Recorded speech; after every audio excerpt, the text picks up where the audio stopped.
she's going to talk a bit about what basically was the vision for this and where precision home visiting fits within the CSEs. And then I'm really excited to have some of the actual evaluators come on and talk about what this is like for them, what this process has been like and how they've incorporated it into their own evaluations. And so we have Kate from the University of Georgia. We have Catherine Sibley from the Texas Department of Family and Protective Services, Jessica Goldberg from Tufts University, and Becky Fouth from Tufts University as well. And they are all going to be sharing their experiences. But I'm going to be brief and hand it over to Laura now.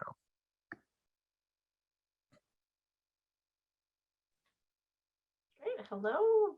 Hello, everyone. I'm really happy to be here. Oh, I'm getting a speak up. Okay, how about that? A little better? All right.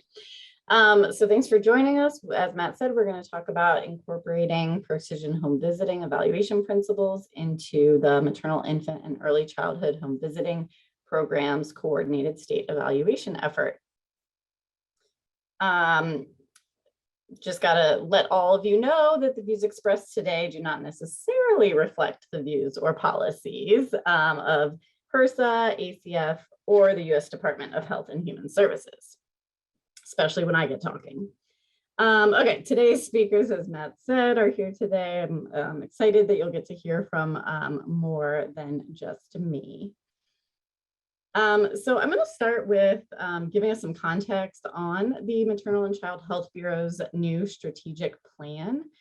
This is something that has recently been rolled out after a lot of interested party engagement with the field, and work internally. So we have a mission to improve the health and well-being of America's mothers, children, and families. And we are planning to do that around 4 goals, such as access, equity, capacity, and impact. So just taking a second to think about, assuring access to high quality and equitable health services and optimizing the health and well-being for individuals. I mean, in my brain, it's like precision, precision, precision, just like dinging in the background that how are we going to get equitable health services and optimize, the health and well-being of all of America's mothers, children, and families. Well, one size is not going to fit all. So we're going to have to turn to some tailored approaches. We need to achieve health equity, and we want to make an impact through leadership, partnership, and stewardship. So within the maternal, infant, and early childhood home visiting program specifically, we have had a learning agenda for most of the program. So from its inception in 2010, the MIECHV program has been engaged in a broad portfolio of research, evaluation, and performance measurement. We invest in these areas, data, performance measurement, research, evaluation, and continuous quality improvement in this broad learning agenda in order to build and utilize evidence to inform decision-making and improve program performance. Each of these activities provides an important but distinct bit of information about the program, and we can use it to help improve MIECHV's effectiveness. It also helps to build a broader knowledge base regarding home visiting. As we know, not all of home visiting is under MIECHV. And again, the learning agenda centers all of this work on the ultimate goal of the program, which is to improve services and outcomes for families. So, families are always at the center of our thinking here. So for the last 10 years, HRSA has funded awardee-led evaluations of local programs under our formula and competitive funding awards. Under these recent formula funding awards, unless an awardee has a particular model, like a promising approach or a new paper outcomes initiative, evaluation is voluntary. And awardees are not required to evaluate activities implemented under their evidence-based models. Yet HRSA does encourage awardees to conduct evaluation because it can provide additional information and insight to better understand performance and identify actionable improvements for service delivery. So over these years, we've had a number of awardees engaged in evaluation to do just this goal, right? To look at the effectiveness of scale up and replication of evidence-based programs, to pursue and understand the benefits of enhancements and innovations, to conduct implementation and process evaluations, looking at whether the program is being implemented as intended and other improvements, systems changes. And all of these have really addressed questions of local salience. Individual awardees were looking at individual local program needs. And through these efforts, we've also identified emerging topics for future research. And we've had over 200 awardee-led evaluation plans developed under these former awards. And it came to our attention that over these times, that it's often in very common topical areas. But despite this noticeable topical overlap, there have been substantial differences in MIECHV evaluation studies. And that has limited the ability to synthesize and extract key results. So while there's nothing wrong or about each individual evaluation, it's presenting a lot of important information.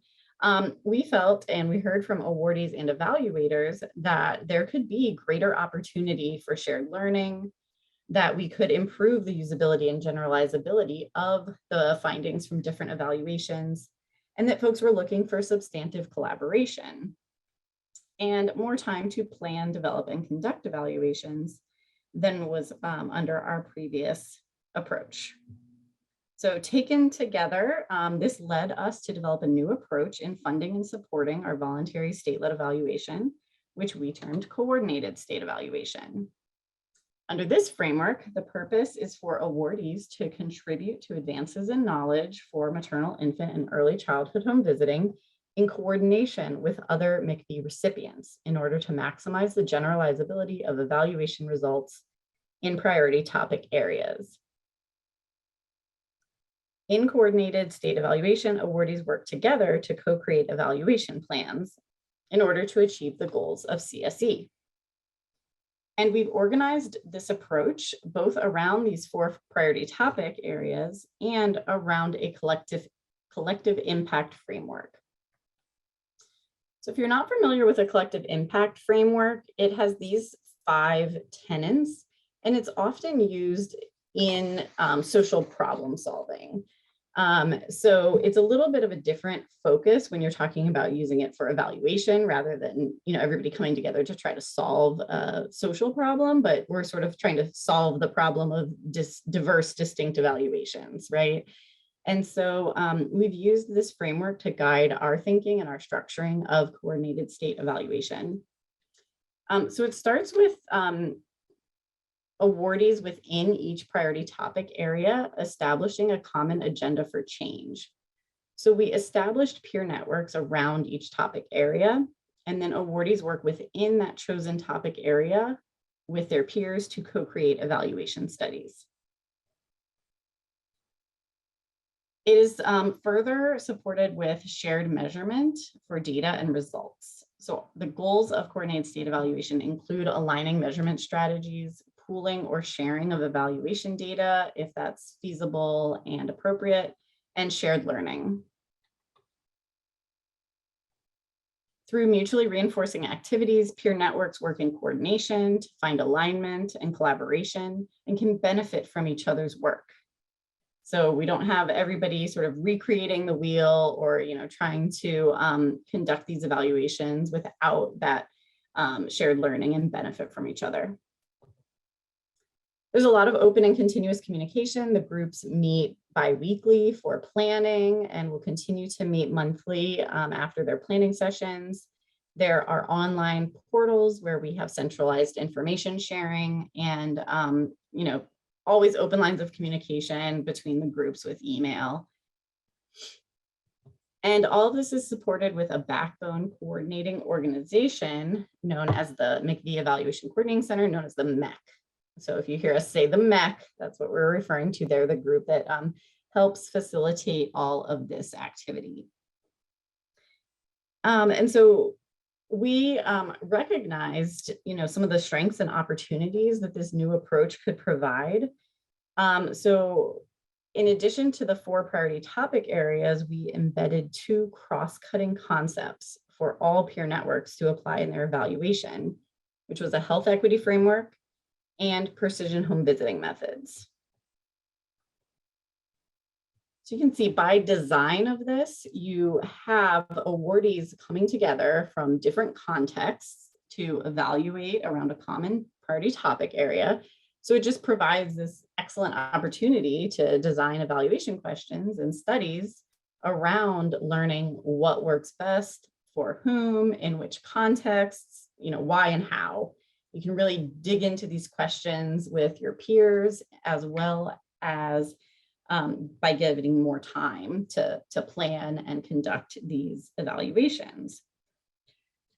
So we see that under coordinated state evaluation, MIECHV recipients will be addressing high priority evaluation issues for their program and the field. They'll be still able to look at the effectiveness and scale up and replication of evidence-based programs across different contexts and settings. They'll include key evaluation components that are locally salient, coordinate systematically, leading to a synthesis and a bigger story of evaluation findings, produce evaluation results with greater generalizability, and as I mentioned, have more time to plan and conduct, so they can really dive into these issues. And all the awardees are given a lot of support through our technical assistance provider, the MIECHV, to facilitate discussions, just in general around planning their evaluations, and then also specifically around precision methods. So as I mentioned, we did build this into the approach. So these are just snippets from our formal notice of funding opportunity, where you can see that we formally called out precision home visiting methods. We sort of further explained what was required in a response in an evaluation plan to describe how the evaluations will be are informed by, will use, or will be used to inform precision home visiting. And some more expectations around how to incorporate precision in the coordinated state evaluation were clarified through some technical assistance, where we just provided a little more detail about where we think the CSE could be a good fit for precision. As I mentioned, the what works for whom, what context, how and when, why. And then, of course, that the peer network conversations don't end at planning, that this is going to be an ongoing process where you can apply precision home visiting in the shared interpretation of results as well.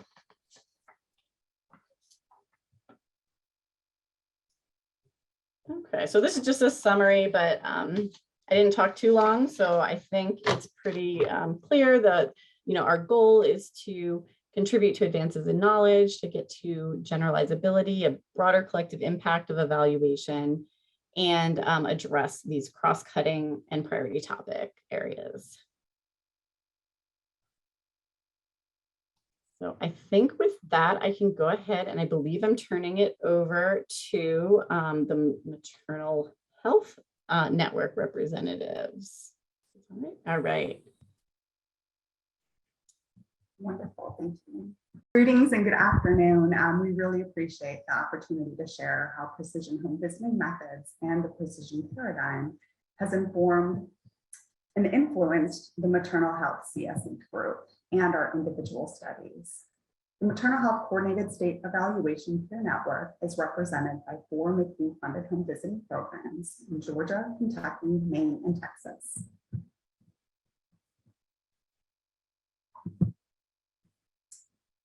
The Maternal Health Coordinated State Evaluation teams are working diligently to achieve collective impact, in part through adoption of a common agenda. This agenda is expressed by the conceptual framework being shared today. The conceptual framework captures the team's shared focus on examining maternal and caregiver depressive symptoms in the context of home visiting engagement and other contextual factors. The development of the team's conceptual framework began with the research questions developed by each team, and then a modified version of the precision home visiting paradigm. The precision home visiting paradigm was selected as a starting point for the framework because the evaluation questions implied a relationship between home visiting, processes related to screening, referral, and other services, and actions that could result in improved outcomes for caregivers and their families. The precision home visiting paradigm also specifies potential moderators or covariates related to home visiting use or engagement, and then various contextual factors such as home visitor or family characteristics. In addition to adoption of the framework, the teams also share evaluation priorities as demonstrated by alignment between the team's research questions. During the planning period, we identified areas where alignment or collaboration were feasible. Although each team may use different evaluation designs and methods, alignment can be found in our examination of similar factors within home visiting programs, from visitors and families, and the relationships between these levels. The teams are also investigating comparable outcomes related to addressing the depressive symptoms and root causes, as well as other caregiver and family outcomes. Finally, all teams are embedding a health equity perspective that includes engagement of key groups and assessment of home visiting impact for different groups of families. We'll now walk through the overall flow of the conceptual framework. Keep in mind that this is still a draft, a living document, if you will. We may continue to make changes both as a group and as individual awardees. So we'll start first in the upper left corner at the intervention. The home visiting programs use strategies to improve maternal and child health. One focus of home visiting is to identify and address maternal depressive symptoms through screening and referrals. Other aspects of home visiting that are related to the ability of the intervention to achieve results are the types of referrals, how referrals are used, instruments used in assessment, and then follow-up processes and training. You will notice that the mechanisms of action usually described in the precision paradigm is replaced here with the term drivers. This change stems from our continuous quality improvement background and is borrowed from the Institute for Healthcare Improvement. The selected drivers have been adapted from the HV Coin 2.0 maternal depression scale and spread key driver diagram, which Georgia is currently participating in this 18-month breakthrough series collaborative. Standardized and reliable processes for caregiver depression, screening and response, competent and skilled workforce to address caregiver depression, standardized processes for referral treatment and follow-up, a comprehensive data tracking system for maternal depression, and then from our partners in Texas, community partnership and linkage to services. Once home visitors screen and refer, there may be several potential action steps. This is another modification of the precision paradigm, and that targeted behaviors is the usual language for this step in the pathway. The peer network changed this to actions because it more accurately describes what is happening in this step. And the targeted behaviors language is problematic because it implies that it is the individual who needs to change, not the program or system. In short, we felt that actions was a less loaded term. You see, we've broken this up into 3 separate levels: the individual, agency, and community. At the individual level, mothers or potentially other screened caregivers may choose to act on the screening results and referral opportunities. This may include initiating and continuing to use services. And at the agency level, there may be handoff processes, systems of support, and follow-up processes. And at the community level, we are most interested in outside agencies referring families into home visiting programs. We now come to outcomes 1 and 2. The caregiver's decision to accept services may in turn reduce their depressive symptoms, leading to improved mental health and improvement on other measures. For example, performance measures, well-being, and parent-child interaction or other outcomes. So now I'll draw your attention to the use and exposure and context boxes in frame. Starting with use and exposure. Turning to the potential moderators or covariates, the association between the intervention and drivers may be moderated by the level of family engagement or by home visiting program policies related to screening or referral, such as training, timing, and support. For example, the home visitor sense of confidence and comfort in applying the screening and recommending referrals may moderate their use of these services or the tools used to screen for depressive symptoms or other caregiver needs. Home visitors receive training on screening and referrals related to depression, but not all home visitors receive additional training to address mental health issues.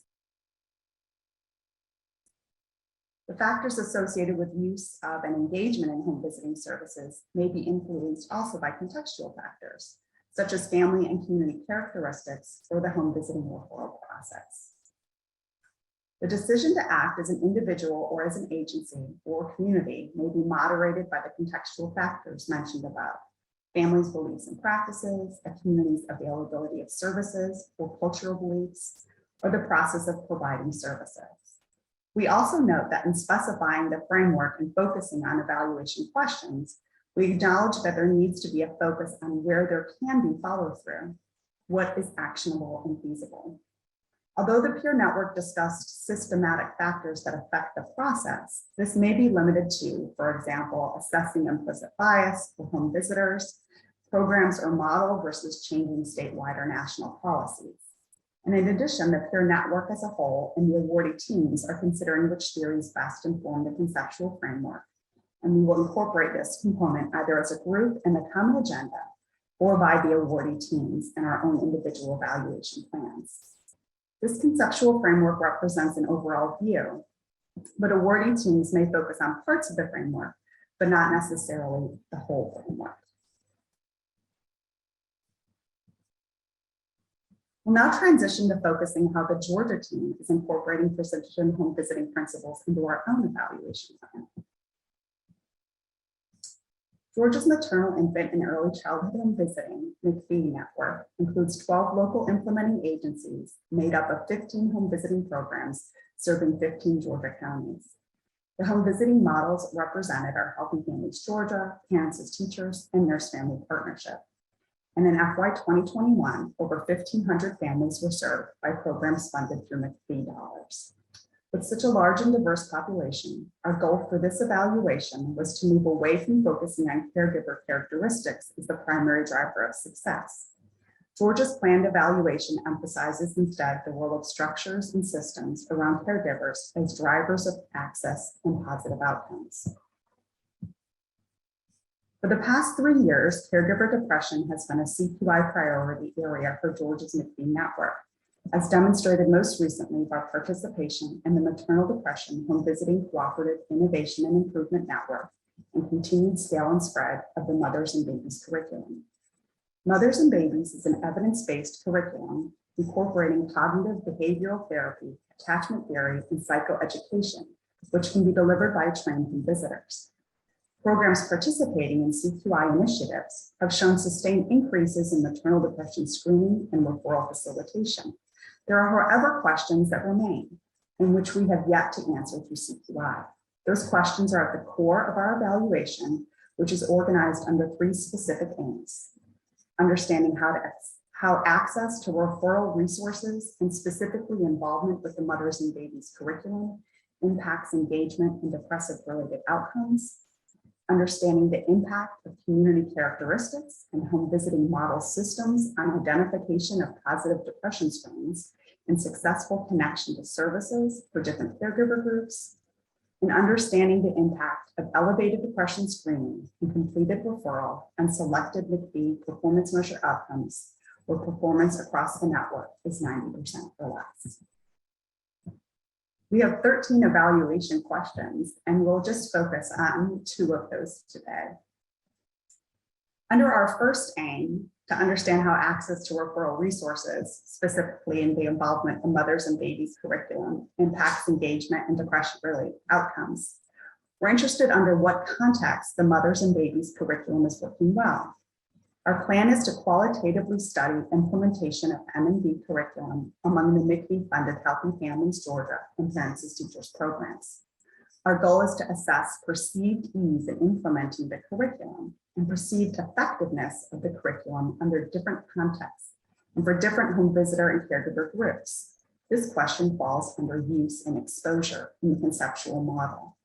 Results will be used in ongoing continuous quality improvement efforts to improve implementation of the M&B curriculum within existing programs and dissemination among new programs with a focus on delivering what works best for specific caregiver groups within specific contexts.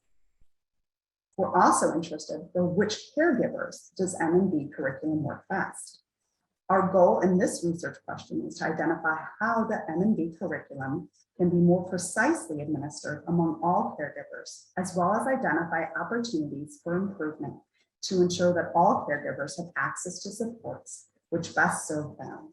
This research question falls under context in the conceptual model, and we'll also be focusing on the exposure variable that is received of at least one session of M&B curriculum, the outcome variable, changes in the EPDS score between initial screening and rescreening, and multiple covariates under context, such as caregiver characteristics, point of entry into home visiting, prenatal versus post, and enrollment pre versus post COVID-19 pandemic, to mention a few. These results will allow us to assess equity in use and outcomes associated with mothers and babies curriculum and tailor implementation to specific caregiver groups. Although these are state-specific research questions, the Texas team has expressed interest in our results as they plan to implement mothers and babies curriculum within their own programs and look forward to learning best practices identified through our evaluation. And with that, I'll hand it over to Catherine Sibley in Texas to help walk us through their process and then detail how we plan to continue to collaborate and share results. Catherine? Sure. I will flip over to share screen. Hopefully that's coming through for y'all. Yes. So we are very fortunate in Texas to be able to partner with 3 of our research institutions. So Texas home visiting here in Texas is through our Prevention Earlier Intervention Division that's here with the Texas Department of Family and Protective Services, the longest title possible. And through that work, we're able to collaborate with the University of Texas Health Science System at Tyler, as well as the University of Texas Medical Branch, which is in Galveston, and then the Baylor College of Medicine, really to look at this, these concepts around maternal depression, maternal health, through various lenses that each of these institutions really focus on. So when we first started designing and thinking through what this evaluation would look like and collaborating, we first really talked about what is within our scope. And so as an agency, we know that we're able to help design what sort of training or supervision models might be utilized, or the types of home visiting curriculums. We can really focus on understanding what the community's needs from that perspective. And then thinking about what's within our influence. Are there other state agencies that we can collaborate with? What is happening within community coalitions that are designed within our home visiting service array? And then how are we using concepts of continuous quality improvement as well as our required continuous quality improvement projects to really help hone in on maternal and child health? And then the other place that we definitely have influence are both those referrals into home visiting, what families are actually coming to home visiting themselves, as well as what are those referral points out. And then the possible collaboration points between all of our states, really being able to use kind of the numbers between all 4 states to really be able to say, what does our workforce look like? How can we help influence, train, and support a high quality workforce? What might be a great adaptation that we can introduce within home visiting? For example, Kate was mentioning about mothers and babies as one support that's there. And then what are sort of identifying those gaps and strengths within the community? So we really wanted to start out our work in the collaborative state evaluation by thinking through kind of this 4 level. We talk about kind of as like an onion model within Texas, or a socio-ecological model, if you will, about putting the families first. And then being able to influence at the home visitor level, collaboration with the community. And then what are we also going to learn with home visiting models or adaptations? So we really started with this project with the end in mind. How can we help support better outcomes? And then how do you back into that at each of those levels? So in Texas, we have a really diverse landscape. So there's 254 counties in Texas.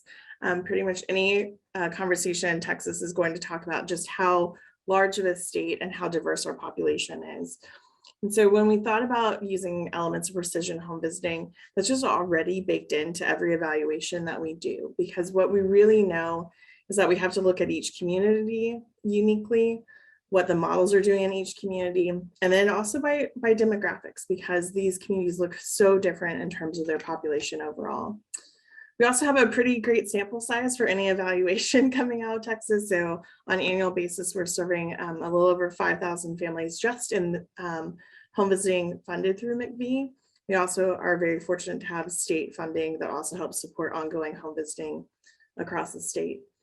So with 15 different communities, we really wanted to start thinking through this precision home visiting model or framework, and being able to say, what is it that we know that we have influence over? And that really comes down to preparing our workforce, the selection of the models, and the ongoing support in the community.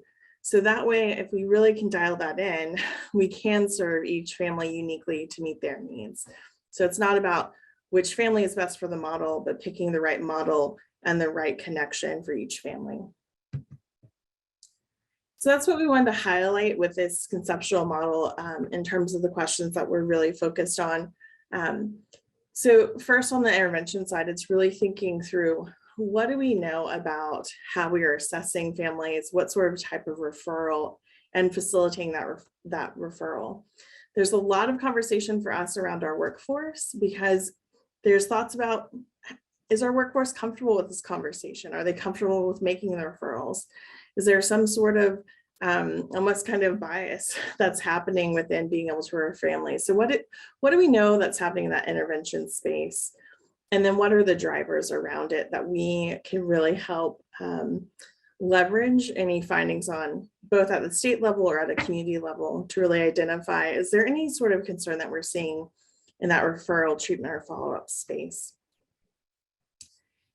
Because of the way in which our grants are procured, we also have the ability to start talking about what sort of trainings or what sort of supports should agencies be providing to families. So is that a warm handoff process? Is there some other system that we can help design to ensure that we're having that quality of follow-up? And then the right connection to the right provider in that community, and kind of really thinking through kind of a network analysis in that space. While we all measure around maternal depression, both the assessment and the referral piece, really digging in a little bit deeper into those outcomes. So not just letting it be at, did we essentially meet these outputs around the assessment and referral piece, but what does it help us understand in terms of overall improved health and well-being for children and families? We're very fortunate that we were able to leverage some of our data matching across our state agencies in this space. Everything from vital statistics, child welfare data, our home visiting data, and then even our Medicaid and health data, to be able to really start looking at, are there other places that we're seeing other outcomes associated with this? So for us, this conceptual model is kind of baked into how we think about home visiting in general and the assessments that we do, or the evaluations that we do. But I think one of the things that we try and really also marry that with is a socio-ecological model, that how do we put families in the forefront of that and meet those very basic needs, and then move out from that? What do we have that sphere of influence and support for our home visitors or within the community itself? What's great is between our 4 states in this, we're just now at this drafting of the evaluation plan. And because this will take us through September of 2025, which is either a very long time or a very short time, I think a lot of us are like, have so many questions and things we really want to tackle.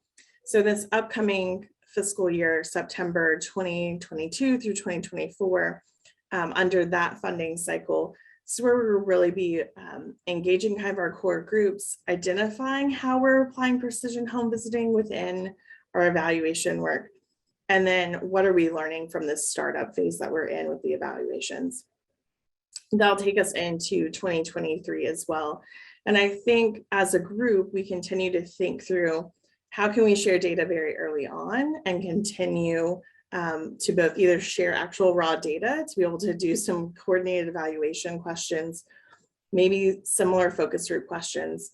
So that way we can really meet this concept of like this collective impact. What is it that we are able to do? So right now we've aligned in terms of the areas that we want to study. Some of our questions are lining up, but looking at our next phase of what are those indicators or common outcomes, is there common data that we'll be able to share? And then I think all of us, both in terms of our plan, but in terms of our meeting, is just thinking through really the outcome of why would you have a coordinated state evaluation? And a lot of that is be able to have the power and the numbers of it and be able to say, here's something that we can generalize about the findings, and then how do we share that? So our states will be coming together to really think through the sharing of the findings. So I'm sure you'll hear about our group down the road as this evaluation continues. So that way we can share that what we're finding. Are there things that we have learned from it in terms of messaging or home visiting strategies themselves? And then other ideas around any sort of adaptations for our programs as well over time. So try to catch us back up, because I know there's definitely probably some questions out there across the board for our project as well as the next.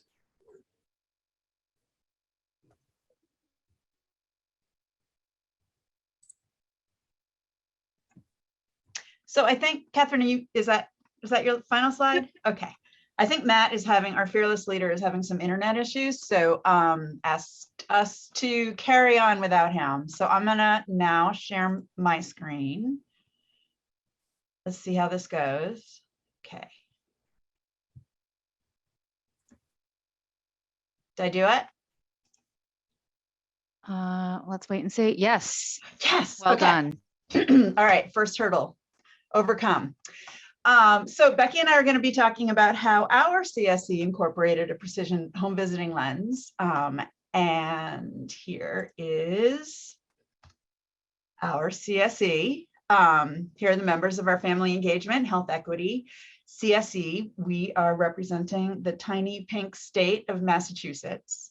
And the primary aim of our CSE peer network is really to generate a deeper understanding of, as it says, family engagement in home visiting services than is currently available in the field. So you can see here the shared agenda our group arrived at, roughly organized by research phases and beginning with the key principles we all agreed would guide our agenda. So to summarize very briefly, I'm not going to go through all these. We agreed to use a health equity framework when designing and implementing our respective studies, to consider engagement as multidimensional and dynamic, which Becky's going to talk a little bit more about further on, and really to elevate family voices and perspectives as much as possible throughout all of our studies. We also agreed, like the team we just heard from, to keep a close eye throughout on opportunities for more practical alignment. So things like shared measure items or sharing coding schemes with each other as we move into the analysis phase. And then at the end, hopefully some collective interpretation and potential shared products across our peer network work group. So those are our shared agenda. And as we moved, as our talks moved on to the precision paradigm, our group wasn't quite as enthusiastic as the group we just heard from. I think part of what was really tripping our group up was this word precise in precision. None of us felt particularly precise about what we'd be looking at. But let me back up here. So as you know, this is hardly an area lacking research. There have been myriad studies that have looked at the interplay of a wide range of factors within each of these boxes, but findings have really been inconsistent, and no clear patterns have emerged about who chooses to participate in home visiting, for what reasons, and maybe what contextual factors are most important and relevant to consider. There's a reason that all of us gravitated toward this topic, namely because despite all the research, we still really don't have an idea about what works best for whom in terms of engagement. And this is partly because there's some gaps in the literature, some serious gaps. The field hasn't done such a great job of conceptualizing engagement to begin with. Service utilization indicators like visit frequency or duration are often treated as proxies of engagement. Or when considering other dimensions, studies have tended to focus on maybe one or two things like satisfaction with services. This is changing, as we've heard earlier today. And our understanding of the home in that context box has also been pretty limited, right? Much of the focus has been on individual characteristics rather than structural and systems level contextual factors. There have been no explicit studies of, for instance, how social determinants of health and other indicators of racial inequities might influence families' engagement in home visiting.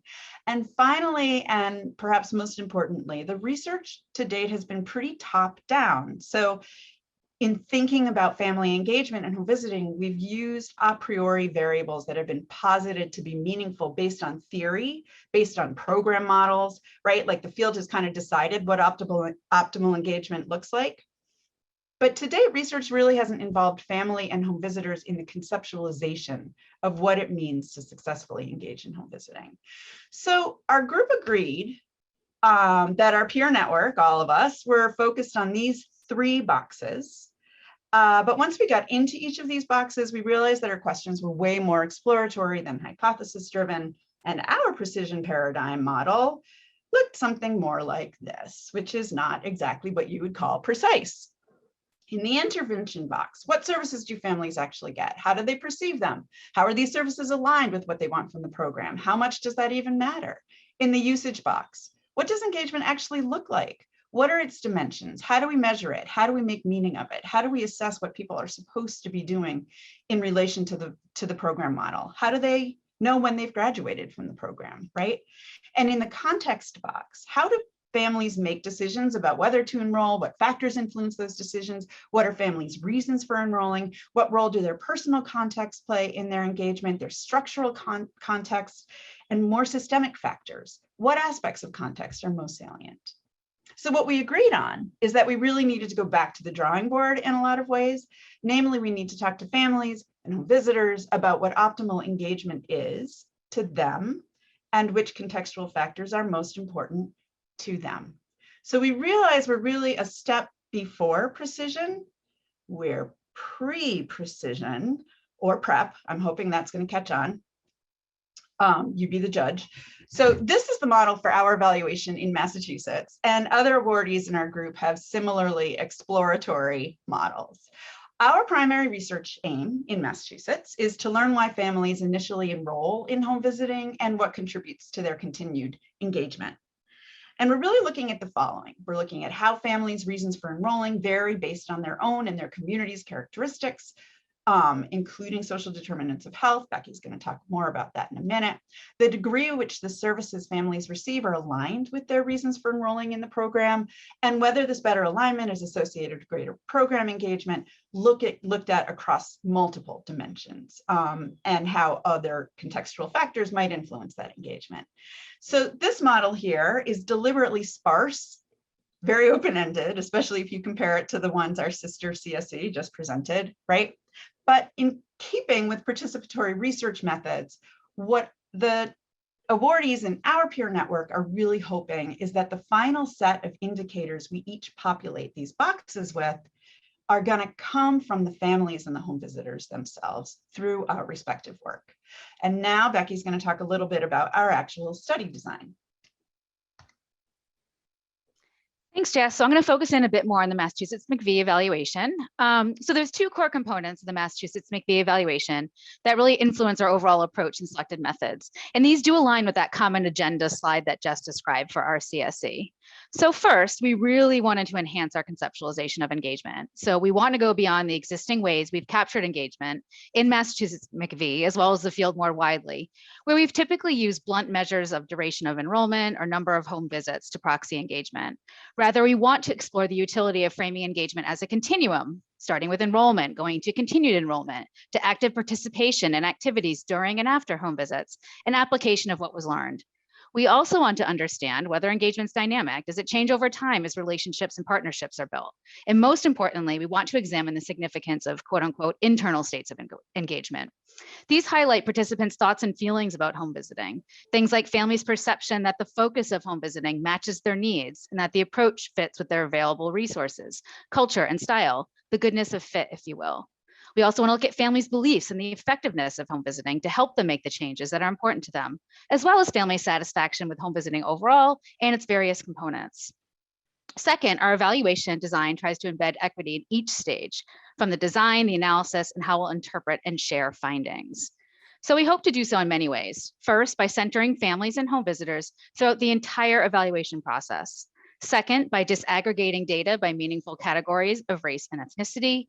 Third, by using a wide range of social determinants of health indicators and other indicators of structural inequity to understand variability in home visiting engagement.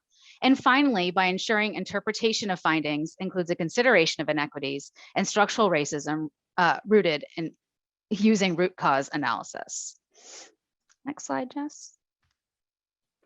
So I'm not going to go into every detail in our evaluation design, but you can see the stages here in the slide. I just want to highlight the key stages and really focus on the equity piece, notably focusing on how we're centering family and home visitor voice throughout the process. So we've proposed, this is a mouthful, a mixed methods, exploratory, descriptive, participatory design. So the focal activity during the initial 6 months of the evaluation, maybe a little more, at stage 1 on the slide, is to work with families and home visiting staff to develop a survey of family engagement to answer our evaluation questions. So we will establish an evaluation working group, which will comprise 8 to 10 members, including home visiting coordinators, home visitors, and families. This evaluation working group will meet approximately monthly for up to 2 hours to scope and co-develop 2 surveys focused on measuring families' reasons for enrolling in home visiting and various measures of their engagement in the program. The working group will be involved in the remaining stages of the evaluation as our core advisory team. We will also hire a community evaluator, a member of the community who we will train and mentor to be a part of the evaluation team at TIER at Tufts University. In stages 2 to 5, we'll be piloting and collecting data. That's kind of standard evaluation fare. But again, we'll do so in collaboration with the evaluation working group and really rely on them to generate enthusiasm and buy-in as we recruit pilot participants, as we identify local implementing agencies willing to let us sample their participants, and we work with home visitors to recruit families to complete the survey. And then finally, in stage 6, we'll analyze and synthesize data and collaborate with families and home visiting staff to generate recommendations. So following our final analyses, we will host an in-person data walk to solicit feedbacks on findings from the Massachusetts MIECHV community. So information from the data walk will inform recommendations and help us finalize a survey that we hope LIAs will continue to use well beyond the CSE. So in addition to giving us rich information on the links between reasons families enroll in home visiting, their service receipt, and their engagement, we really do hope the findings and continued use of the survey is useful to LIAs to inform program implementation, perhaps by highlighting new training needs and priorities, perhaps by tailoring home visiting staff job descriptions, suggesting more optimal timelines for data collection, and informing adaptations and enhancements to service delivery that better align program offerings to families' needs and engagement styles. So last slide, please. So just to end by saying, we're both, I think, pretty excited, but also pretty anxious for this study. We're definitely taking some risks with our approach and our methods by letting go as much as we can of our evaluator control. We're anticipating some bumps in the road, as you can see in our pretty slide, but we are very excited about where this work might take us and where it might take the field. And we really do hope that our findings and the findings across our CSE peer network as a whole will help us design a precision study of family engagement and home visiting in the future. Thank you. Thanks, Becky. Hopefully everybody can hear me. I am having internet problems, but I've managed to connect through my phone and call in, so I'm here. So I do want to thank everybody for presenting. I think Kate, Catherine, Jess, and Becky, you guys did a wonderful job presenting on what you're doing. I think that you had a real challenge ahead of you in trying to, it's not just about incorporating precision into your own work, but this was a situation where everybody had to agree on something. And I feel like any of us who have done work like this, where we've tried to get more than 2 people to agree on anything, know that that's a real challenge. And I too am envious of what Kate and Catherine put together.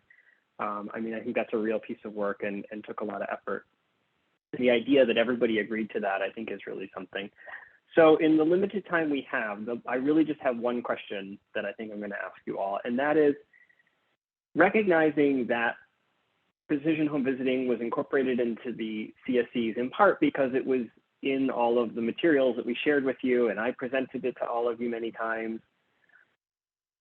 The hope would not be that you incorporate it solely because it was there, but that you would incorporate it because it would actually enhance the work you're doing. And so can you talk a little bit about how you see precision enhancing your work? And I'll go ahead and turn it over to Kate first. Thanks, Matthew. I really feel like when, we're looking at the overall framework and building in our evaluation questions, just having that precision home visiting was something to really kind of steer us, being able to look at all of those components and really see how our work fits into that.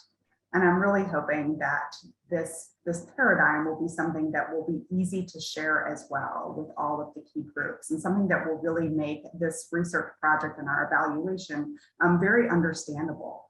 So it'll not only setting us up for a good baseline, but something that will really be able to support us in sharing our findings throughout this entire evaluation project.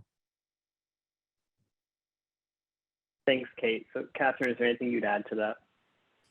I think the one thing I really appreciate about is we talk a lot to our grantees about using logic models and being able to visually see what are the things that you're measuring, and how do you get from that to actually changing an outcome and really being in this kind of support network for a family. And so this allows us to take that same concept of a logic model in kind of this evaluation and framework of what is precision home visiting? How are we going to get to this place where we can be in service and really influence the way in which we can help serve families through data. And so I think people have really latched onto that idea as this being kind of our logic model of really being able to help ensure what we do works and works across the board in these communities. Thanks. Yeah, that makes a lot of sense. So how about Jeff? Well, Matt, you're always taking a risk when you ask me how I feel about this precision paradigm stuff, because those of you who know me know I'm like one of the least precise people ever. And it has been challenging kind of thinking about how to put our research in these boxes. But I think what we collectively have really appreciated, what I've appreciated, is being freed up to think more about things like context and things like to sort of take that step back and be really, really thoughtful and deliberate about how we populate each of those boxes. So I value sort of the opportunity to kind of think broadly and freely and messily, but still be contributing to something that ultimately I think could be more precise and move the field in that way. Becky, how'd I do? Yeah, I don't think that was such a great risk. Thank you, Becky. Yeah. Yeah, just to add my kind of 2 cents. So I think, I was coming at it from working on a project last year where we focused a lot on engagement and trying to understand it and what it is. So I think we did learn that it's a very complex phenomenon, and research to date probably hasn't really done it justice, at least in home visiting. It's multidimensional, it changes over time, it's heavily influenced by relationships, it's very contextual, it's highly personalized, all these things that are really hard to measure, if you think about it. And so I like our evaluation and the evaluations in our CSE more broadly are trying to unpack this complexity and do it justice. And so while we're pre-precision right now, or prep, Jess, I'm getting the word used, we feel like we need to do this work to get in a place where a precision study on engagement is well-informed and possible. And I think that is really important. So I think we'll get there, but I think it's really important that we have this time and space to do the work. Thanks, Becky. You mentioned that we probably haven't done the topic justice, and I just can't help but think that the fact that we haven't really asked parents from their perspective what success in home visiting looks like for them, it's pretty clear that we probably haven't done the topic justice. It's a bit like going to a restaurant and asking the chef whether the patrons like the food or not, but never bothering to ask the patrons. At the end of the day, I think that their perspective could shift. It could be that we don't learn anything new from that, but to me, that's important knowledge too. Or it could be that we learn that we need to dramatically shift it. But I know that when we all talk together as a group about engagement, that one of the things that came up a lot was that if nothing else, when we define engagement and success in home visiting largely by how long families stick around and whether they actually graduate, that it tends to perpetuate a lot of failure. And that doesn't really help us to understand where the successes are. It doesn't feel good to the home visitors or the programs. And so I think that the work you're doing is really valuable. So thank you for that. And then, Kate and Catherine, I think early on in our conceptualization of precision home visiting, we talked about the importance of thinking of this not just as a program level approach to change, but also in understanding precision in systems as well. And I think you guys have talked about, you're looking at it from multiple dimensions. So you're not just looking at it at the level of the home visitor or the program, but you're looking more at a systems level around maternal health. And so I know you made the choice to use the term action instead of behavior. And one of the things we had struggled with was, well, what's the behavior of a system? I mean, there's people and they certainly have behaviors, but what's the behavior of the system? But when we think of it in the terms that you've used, actions, it actually starts to make a lot more sense. The actions of the system are something that we recognize. And so I think that that shift for you made sense. And the need to get more precise in our understanding of how we create a system that supports the needs of families so that they can achieve what they see as success, I think is really important. So I appreciate what you're doing. I see Anne has said there is public health service research framework, proceed to address the gaps you are looking at with PrEP. Worth checking it out. Well, and I know Jessica wants us to start using the term PrEP for all the work we do before we get into precision home visiting. So maybe we'll give it a double meaning. So I know we have just about come to the end of this session. We don't really have time for questions, unfortunately, because of the way we structured this one, but there is another follow-up session where many, if not all, of the folks who were on this panel will be joining. And so I would encourage folks to go there if they would like to ask more questions or have any more deeper discussions around incorporating the precision paradigm in your own research projects.